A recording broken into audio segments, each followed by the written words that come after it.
नमस्कार दोस्तों, आज हम बात करने वाले हैं बीडीएम किट के बारे में। इसके फ़ायदे, नुकसान, इस्तेमाल करने का तरीका और कितने दिनों तक इसको इस्तेमाल किया जा सकता है, इन सभी बातों को इस वीडियो में जानेंगे, तो वीडियो को पूरा देखिएगा। लेकिन वीडियो शुरू करने से पहले अगर आपने हमारे चैनल को सब्सक्राइब नहीं किया तो कर दीजिए सब्सक्राइब, साथ में जो घंटी वाला निशान है उसे ऑल पे टच कर दीजिए ताकि आपको ऐसे ही वीडियोज़ के नोटिफिकेशन मिलते रहें।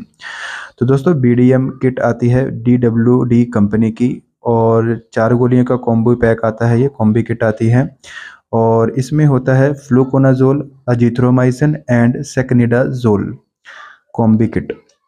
तो इसमें जो फ्लूकोनाज़ोल है वो 150 एमजी होती है और एजिथ्रोमाइसिन जो इसमें है 1 ग्राम है और सेकनिडाज़ोल जो होती है वो भी 1 ग्राम होती है।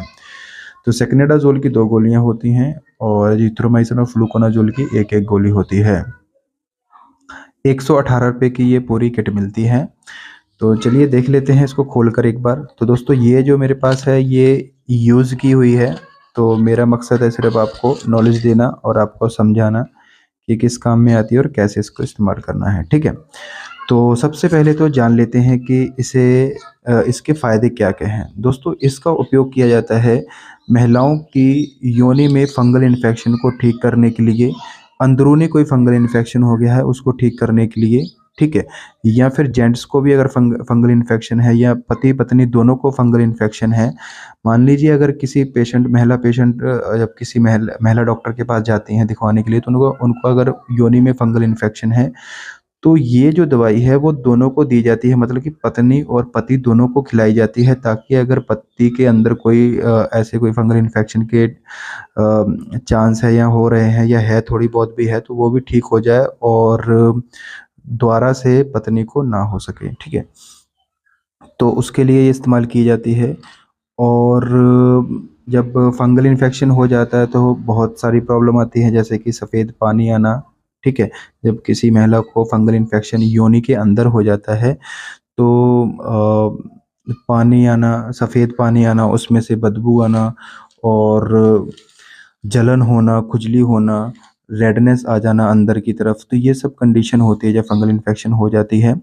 तब इस किट को दिया जाता है, साथ में योनि में रखने वाली टैबलेट भी दी जाती है और साथ में और भी टैबलेट दी जाती है, एंटीबायोटिक भी दिए जाते हैं। तो सभी प्रकार की दवाइयों के साथ में इसे दिया जाता है ताकि जल्दी से जल्दी ठीक हो जाए, ठीक है। तो ये पति और पत्नी दोनों को ही दी जाती है ताकि एक दूसरे को हो ना वापस से, ठीक है। तो इसकी जो डोज़ होती है बहुत ही सिंपल होती है, 1 दिन में ही ये पूरी गोलियाँ खानी होती हैं। तो मैं दिखा देता हूँ आपको, ये देखिए केमिस्ट शॉप वाले हम लोग जैसे लिख के देते हैं वैसे ही लिखा हुआ है इस पे भी। तो ये जो ऊपर की गोली होती है वो फ्लूकोनाज़ोल होती है, वो सुबह के टाइम लेनी होती है खाना खाने के बाद और जो अज़िथ्रोमाइसिन है वो दोपहर को लेनी होती है, 1 गोली एक ही होती है। तो ये अज़िथ्रोमाइसिन है, ये फ्लूकोनाज़ोल है और ये जो दोनों हैं, ये है सेकनिडाज़ोल।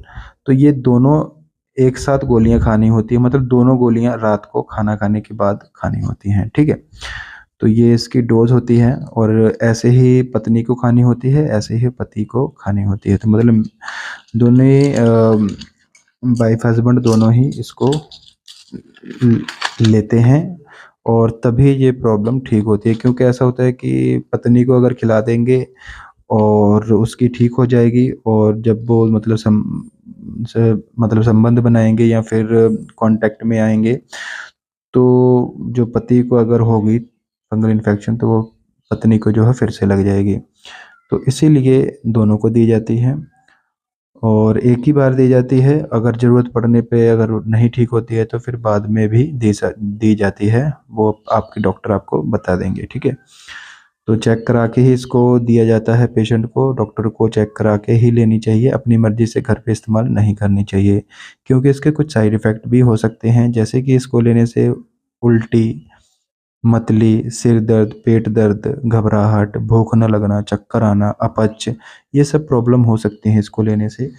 तो आप जब भी इस्तेमाल करें डॉक्टर की सलाह के साथ में इस्तेमाल करें और जो दवाइयाँ साथ में दी जाती हैं, उनके साथ में ही इसका इस्तेमाल किया जाता है। तो दोस्तों, आज के लिए बस इतना ही। उम्मीद करता हूँ आपको ये वीडियो अच्छा लगा तो वीडियो को लाइक ज़रूर कर देना और चैनल को सब्सक्राइब करना ना भूलिएगा। धन्यवाद।